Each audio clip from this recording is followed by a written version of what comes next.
بسم اللہ الرحمن الرحیم۔ اسلامک انفارمیشن چینل کے سب بہن بھائیوں کو السلام علیکم ورحمۃ اللہ وبرکاتہ۔ سوال: کیا میت کے گھر کھانا جائز ہے؟ جواب: جس گھر میں میت ہو جائے ان کے پڑوسیوں اور رشتہ داروں کے لیے مستحب اور باعث اجر و ثواب ہے کہ میت کے گھر والوں کے لیے اس دن 2 وقت کے کھانے کا انتظام کریں اور خود ساتھ بیٹھ کر اصرار کر کے ان کو کھلائیں، اور ضرورت ہو تو 3 دن تک کھانا کھلانا بھی جائز ہے۔ اہل میت کو یہ کھانا کھلانا اس وجہ سے نہیں ہوتا کہ میت کے گھر میں یا میت کے گھر والوں کے لیے کھانا پکانا ممنوع ہے،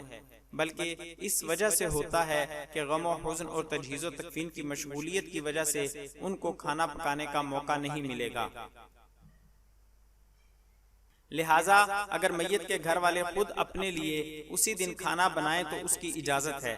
رسول اللہ صلی اللہ علیہ وآلہ وسلم کے چچا زاد بھائی حضرت جعفر رضی اللہ عنہ کی شہادت کے موقع پر آپ صلی اللہ علیہ وآلہ وسلم نے لوگوں سے فرمایا کہ جعفر کے گھر والوں کے لیے کھانا تیار کرو، اس لیے کہ ان کو ایسی خبر پہنچی ہے جو ان کو مشغول کرے گی، یعنی جعفر کی شہادت کی خبر سن کر صدمہ اور رنج میں مشغول ہو کر کھانے پینے کے انتظام کی خبر نہیں رہے گی۔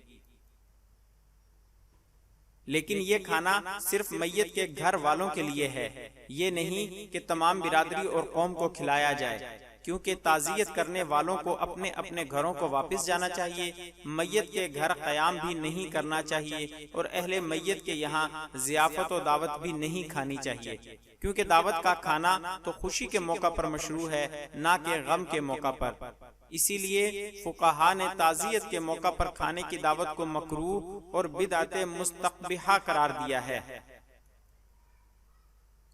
لہٰذا میت والے گھر میں ضیافت کے اہتمام کی رسم کو ختم کرنا چاہیے، اور قرب و جوار کے لوگ جو اپنے گھروں کو واپس لوٹ سکتے ہیں یا اپنے کھانے کا انتظام کر سکتے ہیں انہیں چاہیے کہ وہ اپنے کھانے کا خود انتظام کریں۔ البتہ جو اعزاء و اقارب مسافر ہوں یا بہت دور سے آئے ہوں ان کے لیے کھانے کا باہر انتظام نہ ہو سکتا ہو تو ان کے لیے میت کے گھر کھانا کھانے کی اجازت ہوگی، بشرطی کہ یہ کھانا میت کے ترکے میں سے نہ بنایا گیا ہو، خصوصاً جب کہ ورثاء میں نابالغ بھی ہوں، نیز یہ کھانا قرآن خوانی وغیرہ کی اجرت اور معاوضے کے طور پر نہ ہو۔